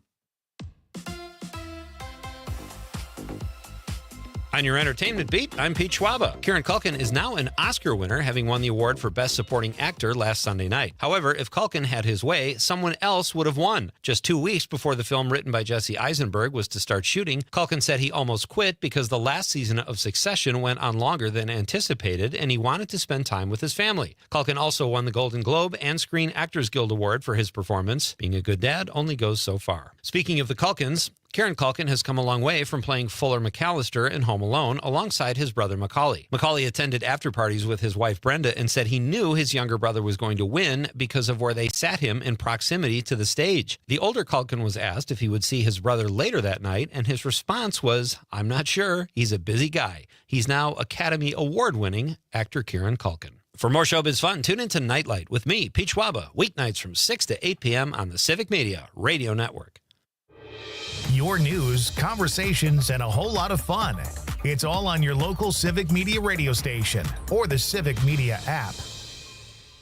I'm meteorologist Mace Michaels. Snow showers this evening and breezy, then a clearing sky with the wind dying down overnight. A low in the low 20s. For tomorrow, sunshine returns. A high right around 40. On Friday, mid-30s, mostly cloudy, few flurries. Currently, it's 26. Hey, it's Amanda with another new Wisco 411, and the diverse and resilient Appleton Room to Be Safe is hosting a monthly drop-in night for LGBTQ plus adults, which will have social connection, fun, and resource sharing, and best of all, support. These meetings are available once a month from now through April. They are completely free and unstructured, so you can come when you want and leave when you want. If you're interested, go to WGBW.FM and click events to learn more. The Todd Albaugh Show. Think about how many people in our communities, our friends, our families, our neighbors, our postal workers, carriers, people that work at our Veterans Affairs hospitals, USDA. Here's what Marjorie Taylor Greene, Donald Trump's lieutenant, thinks of all the people I just mentioned. Federal employees do not deserve their jobs. That's what Donald Trump and MAGA believe if you are a federal worker. The Todd Albaugh Show. Weekdays noon till 2 on your local Civic Media radio station and on the app. Maggie Dawn. Marquette's newest hole has dropped. We'll be joined at 2 p.m.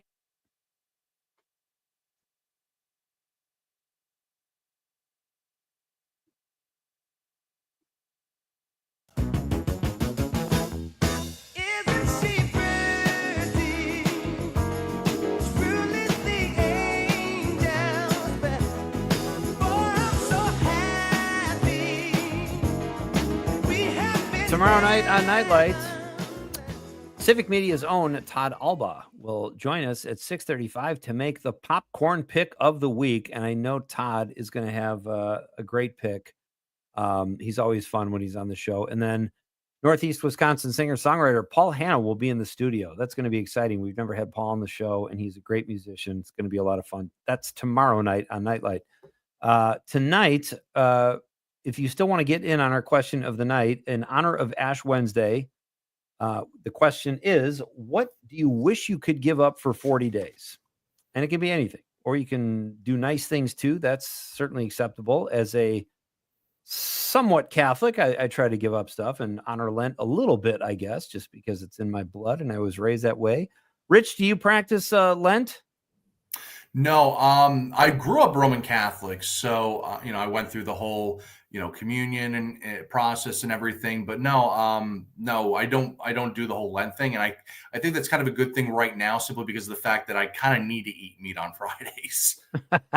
That makes sense. So no disrespect to the Catholic community, it's just it's a lifestyle for me. I'm born again Christian, so Oh, okay. I'm So still you- covered. All right, you'll figure stuff out. Everybody, there's no Yeah. judgment here on Nightlight. You can do whatever you want to do. I don't know what I'm going to try to be nice to people, I guess. But that is the voice of Rich Locascio. He is a WRJN personality here at Civic Media, I should say.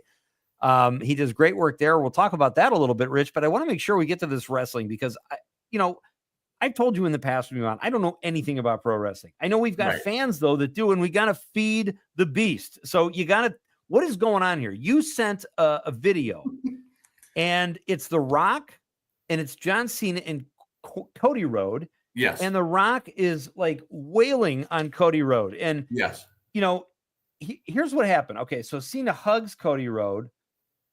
The Rock makes this weird. What's really strange is he made like the throat slit gesture, but it was Yeah. really kind of uncoordinated and strange, which surprised me from The Rock because he's kind of a big guy and he was an athlete. And then Cena hits Cody Rhodes right in the seeds and drops him. And then all hell breaks loose. Tell us what is going on in that video. Okay, so let's go back a little bit because I feel that needs to be addressed. So Okay. basically how this all started was The Rock about a week and a half ago basically said, Cody, he's like, I want you to be my champion.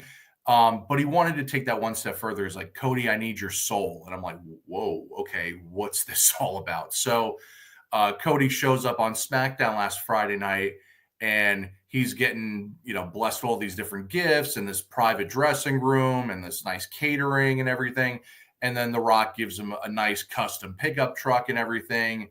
And, he's expecting Cody to make this big decision about, selling out and giving his soul to The Rock. Well, here comes the Elimination Chamber. Cody doesn't show up until the end of the night. And The Rock shows up with Travis Scott. They both get in the ring, and it's like, Cody, I need your decision. I want your mind. I want your soul. I need your answer. And basically, Cody said, he's like, I want it all. I no longer have my soul. And the reason for that is because I've given my soul to this ring and to these people a long time ago. And I can't say specifically what he said right after that, but it's the equivalent of up your nose with a rubber hose.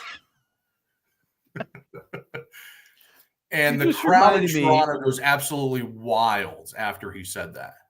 I just want to say, and I'm not making this up, I clipped a Vinny Barbarino clip from Welcome Back Cotter about 2 weeks ago, and we still haven't played it. But up your nose, very nice, nice pull there with the reference. Thank you. So when you say The Rock, are they on teams? Like, is Cody Rhodes, is The Rock, when you said he gave him a truck and he expects this out of him, is that because he's part of an alliance with The Rock when it comes to pro wrestling, or on The Rock's like team, so to speak? No, so basically, just to summarize this as best as I can in such a short amount of time, Yeah. The Rock is portraying this character. He's the final boss. He's the chairman of the board of TKO. He runs WWE. He's the big boss now. So he's got so much influence. He's got so much power. He's got so much money, obviously. I mean, he's a household name, Dwayne The Rock Johnson. So, he's looking for people to follow him. Like, he is He's at the top of the totem pole. He's the final boss. And sometimes that could be a good thing. In this case, it's a bad thing because it's like when you tell somebody that you want your soul, like, whoa, okay, now things are getting real. Things are getting serious now. Too far. Yeah. Yeah. So, okay. Do The Rock and Cena have some kind of rivalry? They did at one time. They faced each other in 2 back-to-back WrestleMania main events. Rock won the first, Cena won the second. So, and there was a mutual respect after that. Cena earned The Rock's respect after WrestleMania 29 when they faced each other. And there hasn't really been much since. They've run into each other every so often, and there's a mutual respect. Cena, of course, is more of a player in Hollywood now. He's doing commercials for car companies. He's showing up. I mean, sometimes you can see him, sometimes you can't because that's John Cena. Sometimes you'll see him in a McDonald's commercial. So, I mean, he's showing up in random spots and everything. But he made the announcement that 2025 is going to be his last year in the WWE, and he wants to end his career with a bang. And starting this past Saturday, he did just that. Okay, here's what I don't understand. Like, if they're not rival, why did he start wailing on Cody Rhodes if The Rock? So The Rock just stood there and watched too. Yeah. And some really cool looking bell bottoms, I have to say. But like, A for effort on the outfit. But why wasn't he intervening there? Well, it's because of the fact that I think that John Cena took The Rock's offer just in case Cody didn't. Or maybe this was all a trap all along where, John Cena, if you look back at the video clip, he was jovial after Cody made that remark, and The Rock's just standing there and, showing no emotion whatsoever. Cena's jumping around like crazy. He's like, oh, man, I can't believe he just said that. And he goes to embrace Cody, and then he looks at The Rock, and The Rock does the throat slit gesture. He pulls Cody back, and then next thing you know, a kick right to the groin. Wow. So let me ask you this. Like, it's such great like showmanship and theater. What do Cena and The Rock talk about when they hang out afterwards, after what they just did in that? Honest to God, like, are they going, that was great? Or do they talk about baseball? Or, you know what I mean? Like, are they good friends that way? I don't know. I can only speculate on that. I don't know for sure.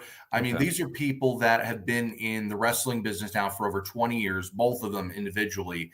The Rock close to 30 years. I mean, even if you want to count the time before he made his WWE debut in 1996, his father, the Soul Man Rocky Johnson, his grandfather, the High Chief Peter Maivia. So his family has been in the wrestling business. And ironically, on the flip side of that, Cody Rhodes can say the very same thing. His brother, Dustin Rhodes, his dad, the American Dream, Dusty Rhodes. So, Right. I mean, it's amazing how this has evolved so much. And I feel that going into WrestleMania, which is coming up in about a month and a half, it's really going to ramp up. And we're going to see Cena like we've never seen him before. That's kind of funny. That's just like really, they just have so much fun doing this, you can tell. And like, okay, so let's say The Rock and Cena have both crossed over. They're both famous actors now too. Yes. Will this Cody Rhodes, does he have those aspirations, or do you see that happening? Is there room for another wrestler that can be in action movies and stuff? I mean, you already have Dave Bautista in action movies as well. Well, I mean, never say never. He's great. I love Dave Bautista. Yeah. Yeah. That's the interesting thing about the wrestling business. These guys have the athleticism to do action movies and have the smarts to do comedies and dramatic roles and everything. I know we kind of briefly talked about this, one of the previous times I was on. Look at the movie The Iron Claw. Some wrestlers Really like good Maxwell movie. Jacob Freeman were part of the production of The Iron Claw. He made a cameo appearance in it. And there's a movie coming out this Friday called Queen of the Ring that talks about the career of Mildred Burke. And there's a lot of pro wrestlers that are in that film as well. And I'm actually interested in seeing it. Yeah, I think it got good reviews too.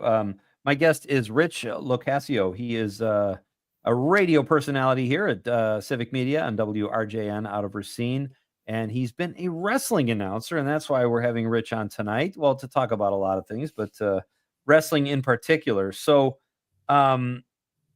what do you have you seen Cena's show? Conrad, what's the show he's in that we were talking about a couple of weeks ago? It's from 2002. The Peacemaker? Peacemaker. Have you seen that? What a wild show that is. Interestingly, no, I haven't. Oh, But okay. now I'm compelled to go back and start watching it because it's like okay.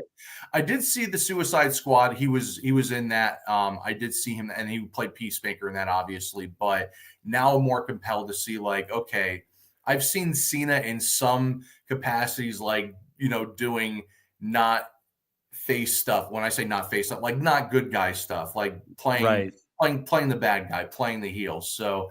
But I think this is going to just take it to the next level, like see how diabolical and how much he's ingrained with The Rock as far as this whole heel turn thing, because this is something that the wrestling community never thought that he would ever do.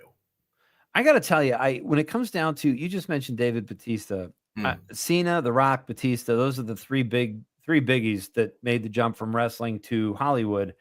I think Batista's my favorite. Like he's got a great sense of humor. He doesn't take himself too seriously.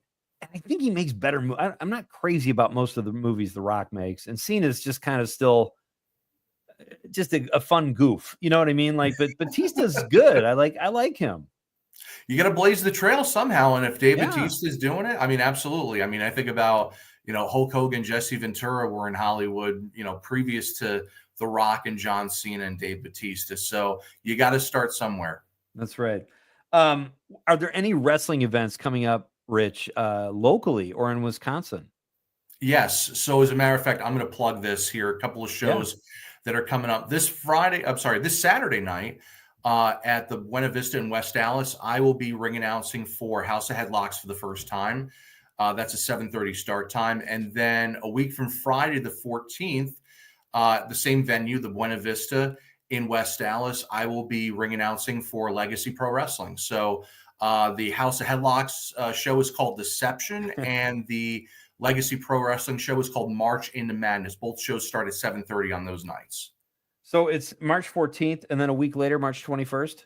No, this coming Saturday, the 8th, this coming and Saturday. Then a week from Friday, the 14th. Very nice. How'd you get that gig? Like, how does that happen? Do they call you? Like, they've heard your work before?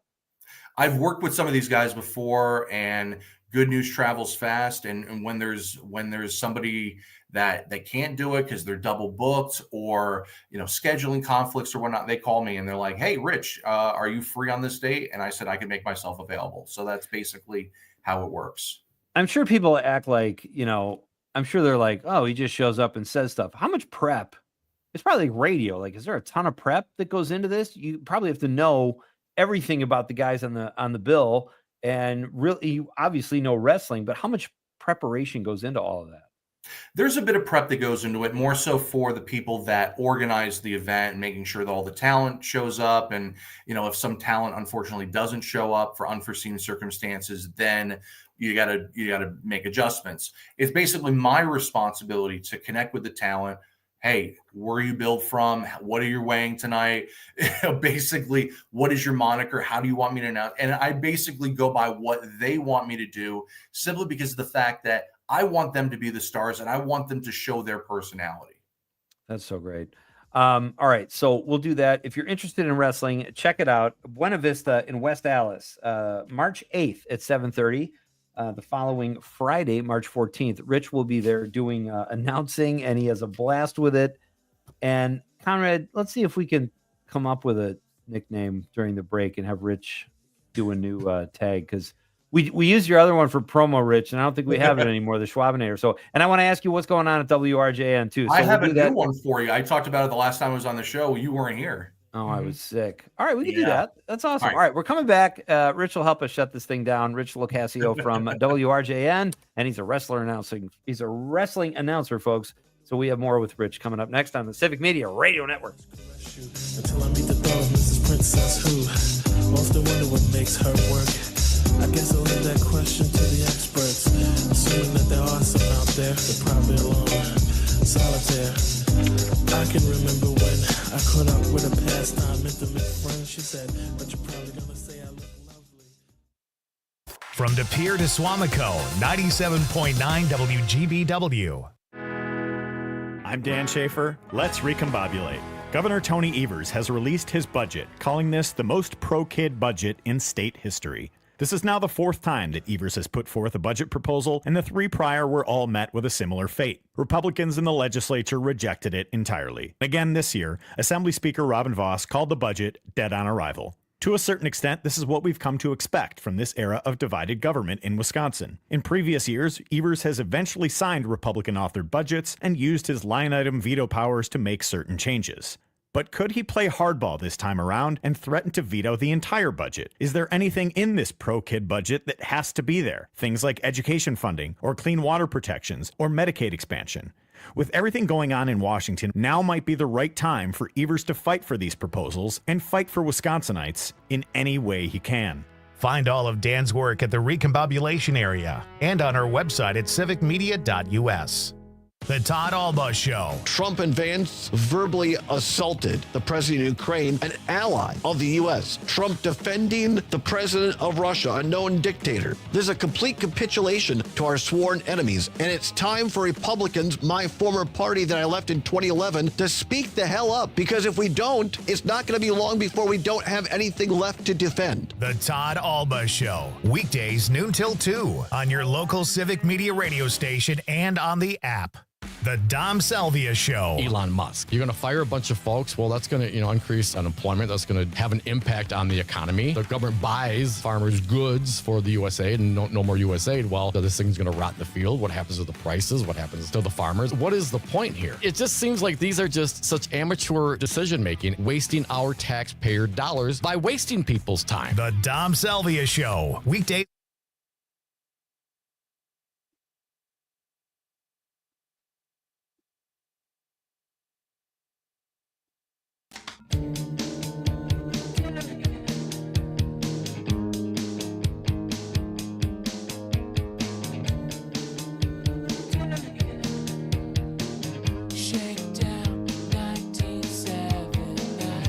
We're back.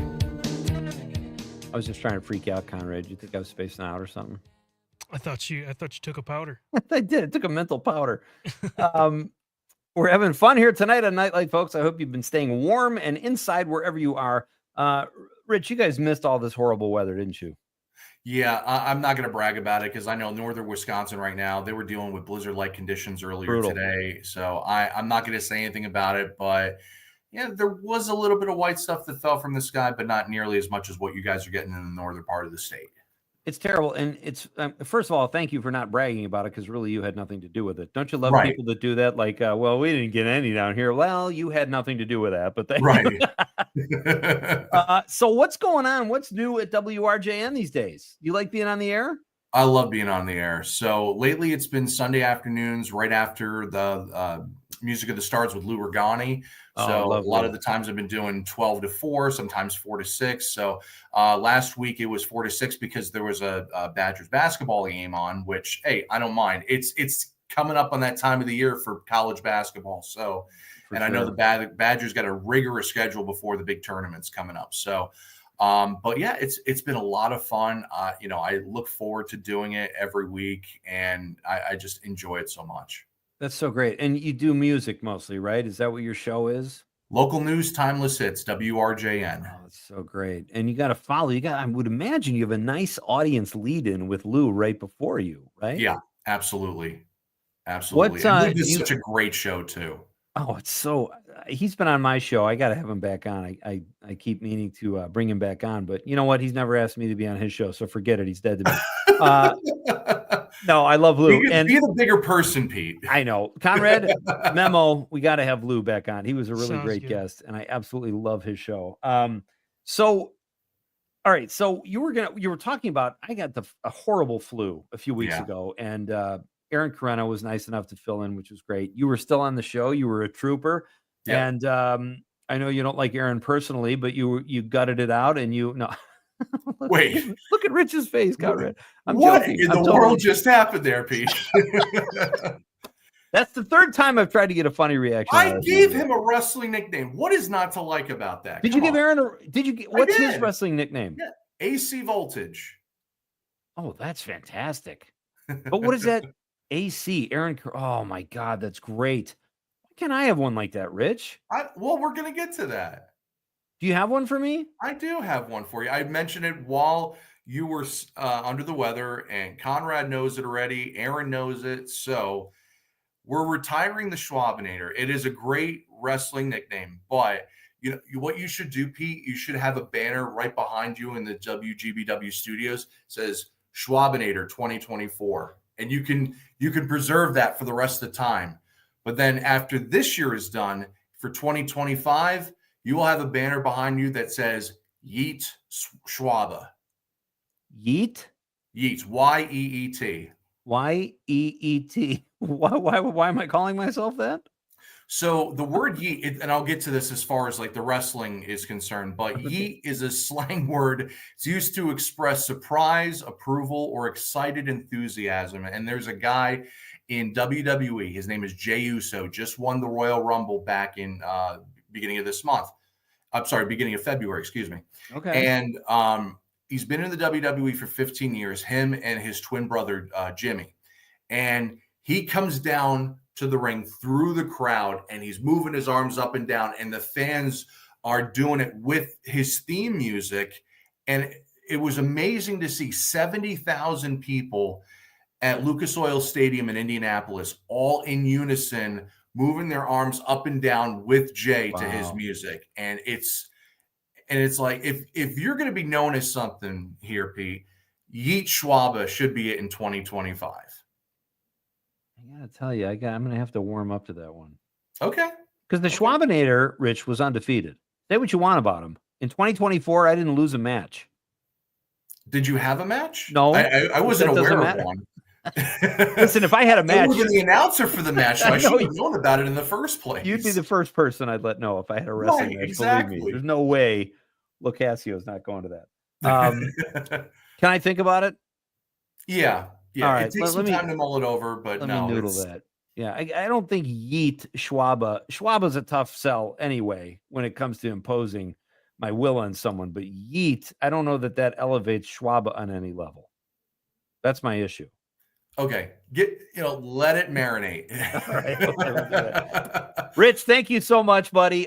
Keep Don Rosen and Stuart J. Waddles in line down there in Racine. Tell those guys I said hello. Keep up the great work with your health. You look fantastic, and it's always fun to have you on the show. Thank you so much, buddy. Always a pleasure, guys. Thank you so much. You got it. That's Rich Locasio. Check out his show here on Civic Media at WRJN, 12 to 4 on, was it Saturdays, Conrad?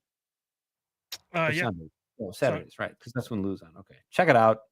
I'm sure Rich does a great job there. We got a really fun show tomorrow night in the studio. Singer-songwriter Paul Hanna will be here. He is a Northeast Wisconsin musician and making the popcorn pick of the week. We had a home run here, folks. Todd Alba loves movies, and I know he likes to watch Netflix and chill. Right? Yes. With no subcontext. The guy likes movies. I know Todd likes movies because we've talked about it. So he is going to be here tomorrow. It's going to be so much fun. He's going to make the popcorn pick of the week at 6:35, and we'll be off to the races. It's going to be a fun show. And Mike Clemens coming up on Friday, and Terry Barr for Bar Band Friday night. Ladies and gentlemen, this has been fun. Stay warm, stay dry, stay inside. And we'll be back tomorrow night to do this all over again. On behalf of the lovable producer, Conrad, I'm Pete Schwaba. Good night, Wisconsin.